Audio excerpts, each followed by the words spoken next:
Hey, I'm Byron Talbot. I'm here in Malibu, California, just a few minutes north of where I live, just checking out what this great coastal town has to offer.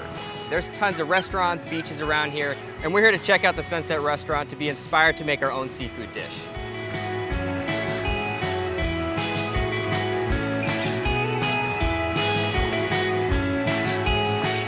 We're here at Sunset Restaurant to meet Chef Julienne to talk about the oyster bar that they just opened up and what it's like to have a restaurant in Malibu. Hey, Chef. Hey, what's up, man? Pleasure Good to to meet have you out. Thank you so much for having me. Welcome to Sunset. So tell us a little bit about this restaurant. The Sunset Restaurant is kind of a hip restaurant right here in Zuma Beach, the heart of Southern California surfing. We're the only restaurant around right on the beach, right on the sand. What is it like, to have this sort of environment? Work's hectic here. We're a high volume restaurant, but then after work, if I want, I could strip down and run and jump in that ocean and just wash it all away. So, I mean, the food here is like casual fine dining. We want to keep it casual for the people coming off the beach. You could get your fish tacos or you could get a burger if you want. We definitely have a lot of seafood, lobster, prawns, and we have an oyster bar downstairs. Yeah, I just have to go try a few oysters. Is that all right? Let's go. Awesome, Let's do it. very cool. All right, it's awesome. Yeah. Very cool spot. Yeah, man. It's got a here cool it is. vibe going on, man. Yeah, you Really kind of have that school. old school feel to it, right? Yeah, absolutely. Yeah. So what you got in the case? We got us some head-on prawns here, some cherry stone clams, and we have 3 types of oysters right now. We have some paradise oysters right here, some Melpecs, and some Fanny Bays. You want to shuck a couple? Let's do it. We'll give you a Fanny Bay. We'll go head to head. Where are these These from? are from British Columbia. It's a creamy oyster. Okay. They're a bit briny. They're very plump. So I've shucked a few oysters in my day. I'm sure. See if I can get out of here.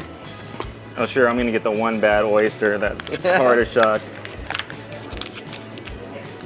There you go. That's a beautiful oyster. Ready? All right. That's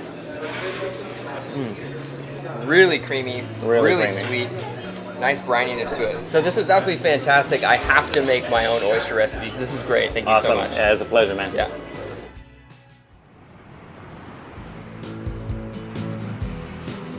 So there's nothing better than an oyster. The great thing about today's recipe is I'm gonna be char grilling them. So for those of you who sort of steer clear of the raw oyster bar, I think this is gonna be a great bridge. This recipe is super simple, but the only thing you're really gonna run into with difficulty is opening one of these oysters. These things are slammed shut, so you kind of have to pry them open with this little utensil, an oyster shucking knife. I get a nice cloth. It's gonna give you a nice firm grip on an oyster. Expose this little indentation right here, which is the muscle that really is holding this shut. You're gonna wanna sort of shimmy it back and forth, trying as best you can not to break the shell. Stick the oyster knife inside the oyster, and you have to disconnect a very vital muscle. And this runs all the way through. And once you've done that, it should just really pop open. This one is Kumamoto, which is from Pacific Rim, closest to Japan. So now I'm gonna really get onto my compound butter, and this is really gonna be dolloped on top of each oyster, replacing some of the moisture that's lost during grilling. So we'll take a couple of these pads of butter. Now I'm just gonna chop my herbs and get them ready. That's like a tablespoon or so. And I'm gonna grab some chives, give it that onion flavor. Give it a little cracked black pepper. It's just a rough mix, Nice, really saturated herb butter. I'm just gonna put these on the grill, get them ready to go. And really it's just set it and forget it. It's not one of those things you really have to keep an eye on. They'll cook on their own. They have a nice thick shell. They'll take care of themselves. Because I'm pairing this with a cider, I went with an apple slaw that elevates the crispness and really plays with those flavors. I'm slicing up some apples and some celeries into nice thin match-like sticks. Really all I have to do is add some acid to this, and half a lemon should be good. Through the fingers, through the hands. Now I'm gonna add some creme fraiche. It's very light, very creamy. It's gonna make this slaw a slaw. So I'm gonna add just a tablespoon or so to it. Just a little bit of salt, and of course some cracked black pepper.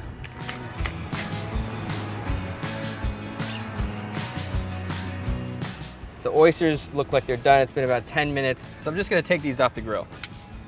Here I have a salt bed to keep them from sliding around. Just gonna put a little bit of this apple slaw in here. So I'm gonna give it a little pour of this cider. Each piece of this recipe is complementing each other. I'm gonna hear the crunch in my brain right now. It's so crisp. Got a creamy creme fraiche to it. The butter really seeps into the meat of the oyster, and the dry finish of the cidre just works perfectly. So with all that said, head out to the beach, grab some oysters, grab some apples, make a day of it, get your shuck on, and really just have some fun. On next week's episode of Coastal, join me as I head to San Francisco to check out the ferry building and make a delicious crab sandwich recipe. Be sure to subscribe to Tastemade for more.